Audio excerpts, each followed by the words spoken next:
खास खबरों पर।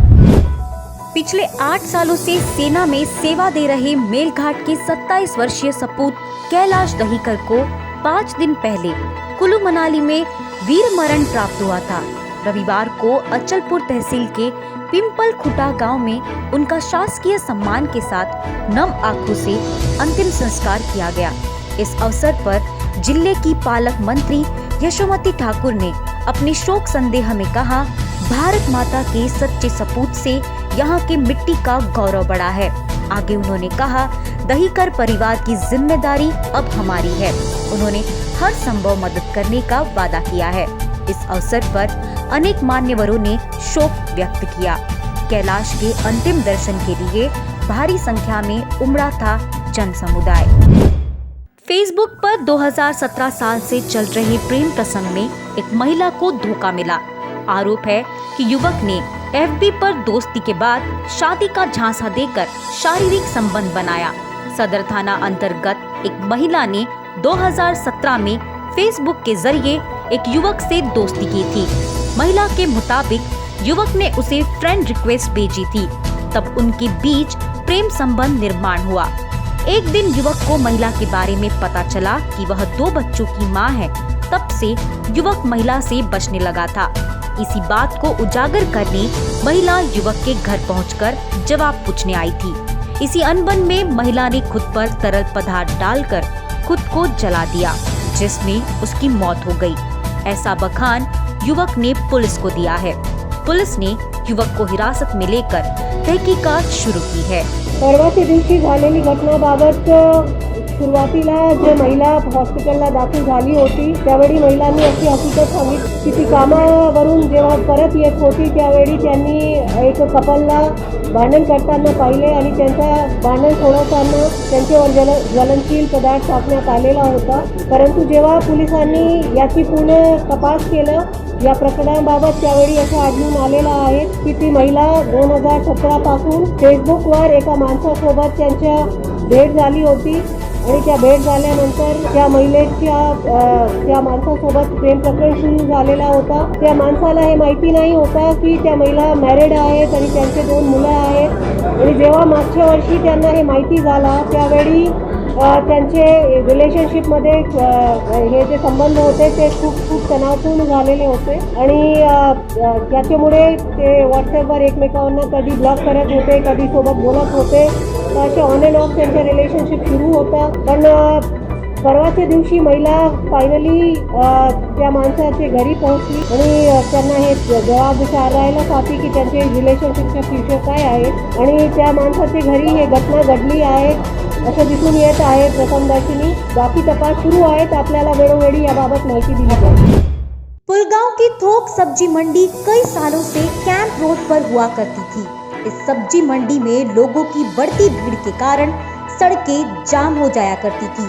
यह मामला पुलगांव नगर पालिका के संज्ञान में आया और उपमंडल अधिकारी की जानकारी के अनुसार इस बाजार को दूसरी जगह स्थानांतरित कर दिया गया। व्यापारियों ने पुराने कैंप रोड साइट पर व्यापार करने का फैसला करते हुए उन्होंने दलाली शुरू कर दी, लेकिन नगर पालिका द्वारा उन्हें फिर से वह स्थान छोड़ने की सूचना दी गई। बार बार नगर प्रशासन के उदासीन धोरण से नाराज व्यापारियों ने संपूर्ण सब्जी बाजार बंद करने की घोषणा की है। जैसे हमारे साथ अन्याय ऐसा हुआ यहाँ पे कि कोरोना काल में हमको बिना नोटिस किए यहाँ से हटाया और हमने प्रशासन का समर्थन भी किया। उसके एवज में हमको आठवड़ी बाजार में उन्होंने तात्पुरती जगह दी जहाँ पे हमारे साथ कोई व्यवस्था करके नहीं दी उन्होंने। और जब हमारे माल खराब होने की जब समय आया तो हम लोगों ने उनसे मांग की है कि हमारी व्यवस्था अच्छे से करके दो, तो उन लोगों ने नगर परिषद वालों ने कोई व्यवस्था करके नहीं दी। तो हमारी मांग यही है अब नगर परिषद से कि अगर इस जगह पे व्यापार नहीं करने दे रहे तो इस जगह के बदले दूसरी जगह हमको व्यापार करने दीजिए। आज यातायात नियमों का पालन करने और यातायात की भीड़ को कम करने के उद्देश्य से MNS कर्मचारियों और पदाधिकारियों ने संयुक्त रूप से गोलीबार चौक से चिटनिस पार्क तक एक जन जागरूकता यात्रा का आयोजन किया। इस जन जागरूकता अभियान के दौरान सड़क के किनारे के दुकानदारों को दुकानों के सामने फुटपाथ पर रखे सामान को हटाने के निर्देश दिए गए। इस जन जागरूकता यात्रा में महाराष्ट्र नवनिर्माण सेना के शहर अध्यक्ष विशाल विशाभाऊ बैज, जनहित पार्टी के राज्य महासचिव महेश जोशी, MNS के जिला अध्यक्ष हिमाल भाई रिजवी, ट्रैफिक पुलिस अधिकारी, MNS कार्यकर्ता कुशाल मटेकर और अन्य MNS कार्यकर्ता शामिल थे। पुलिस जिमखाना में आयोजित अपराध समीक्षा बैठक के बाद गृह मंत्री अनिल देशमुख ने मीडिया से चर्चा के दौरान नेशनल क्राइम रिकॉर्ड ब्यूरो द्वारा जारी किए गए आंकड़ों को खारिज करते हुए बताया कि शहर में पिछले वर्ष की तुलना में इस वर्ष अपराध दर कम हुए हैं। शहर पुलिस आयुक्त अमितेश कुमार के नेतृत्व में पुलिस महकमा तत्परता से काम कर रहा है। अपराध को रोकने और कानून व्यवस्था बनाए रखने के लिए नागपुर पुलिस विभाग को सक्षम बताया गया है।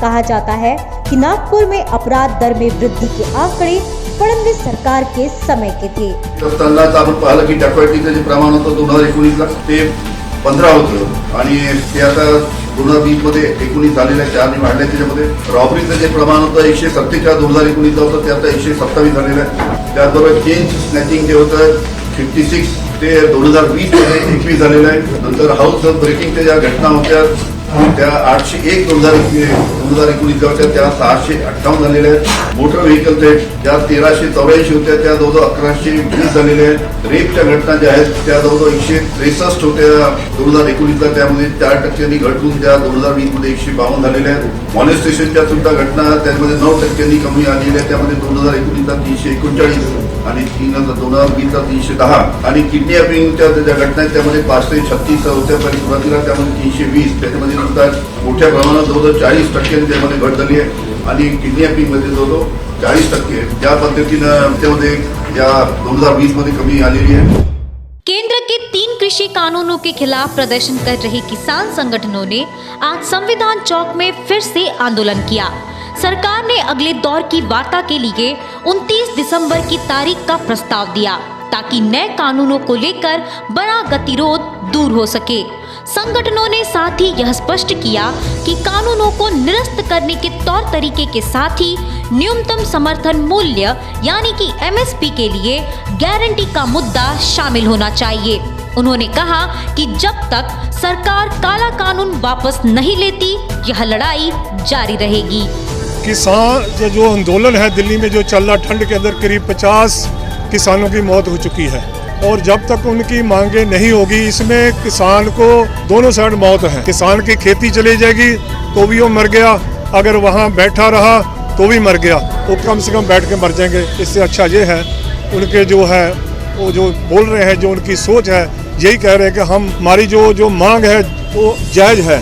ऐसा है जब आप पहले भी देखो केदारनाथ में हुआ, जहाँ केरला में बाढ़ आई थी, जहाँ कश्मीर में आई थी, जहाँ अभी कोरोना का था, उस टाइम भी सिख जो थे लंगर की सेवा करते रहे, हर जगह करते रहे। उस टाइम किसी ने नहीं बोला कि फंड कहाँ से आ रही है। हमारे गुरु साहब का, हमारी सिख कौम का एक है कि हमारा जो कमाई का 10वां हिस्सा हम लोग निकालते हैं, जो समाज सेवा में लगाते हैं, उसी में से ये पैसा लग रहा है। उसमें कहीं देश से कोई पैसा आने वाला ऐसा कुछ नहीं है। पहले भी अंग्रेजों ने जब किया था उस टाइम 7 महीने आंदोलन चला था, उन्होंने तो कानून वापस लेना, सरकार को वापस लेना ही पड़ेगा। पेट्रोल, डीजल और रसोई गैस सिलेंडर की कीमतों में लगातार हो रही वृद्धि को लेकर राष्ट्रवादी महिला कांग्रेस ने आज संविधान चौक में चूल्हा जलाकर केंद्र सरकार के महंगाई वृद्धि पर विरोध किया। शहर अध्यक्षा अलका कामले ने कहा कि पेट्रोल, डीजल के साथ रसोई गैस की कीमतों में जिस तरह से वृद्धि हो रही है वह कोरोना काल में आम आदमी को आर्थिक तौर पर प्रभावित कर रही है। लोगों की काम धंधे कोरोना संकट के कारण प्रभावित हुए हैं। ऐसी सूरत में जब उपभोक्ताओं को महंगाई से राहत दी जानी चाहिए तब सरकार उनके ऊपर महंगाई का बोझ लाद रही है। केंद्र सरकार वारंवार ठगवण्याचं, वारंवार खोटं बोलण्याचं काम करतो आहे। प्रत्येक वेळेस प्रत्येक वस्तूचे भाव वाढवत आहे। आताच या डिसेंबर महिन्यामध्ये गॅस सिलेंडरचे भाव 2दा वाढवलेले आहे आणि म्हणून ज्या गृहिणी आहेत त्यांचा बजेट बिघडलेला आहे। आम्ही सिलेंडर आमच्याकडे खाली आहे, तो भरायला आमच्याकडे पैसे नाही, म्हणून हा सिलेंडर इथे आहे आणि सिलेंडर असून आम्ही आज या सरकारने उज्ज्वला गॅस मोहीम आणली, सरकारला खोटं बोलून गॅस दिलं आणि सिलेंडरचे भाव अतोनात वाढवले आहे। त्या उज्ज्वला स्कीमचं याचं पूर्ण फॉल झालेलं आहे।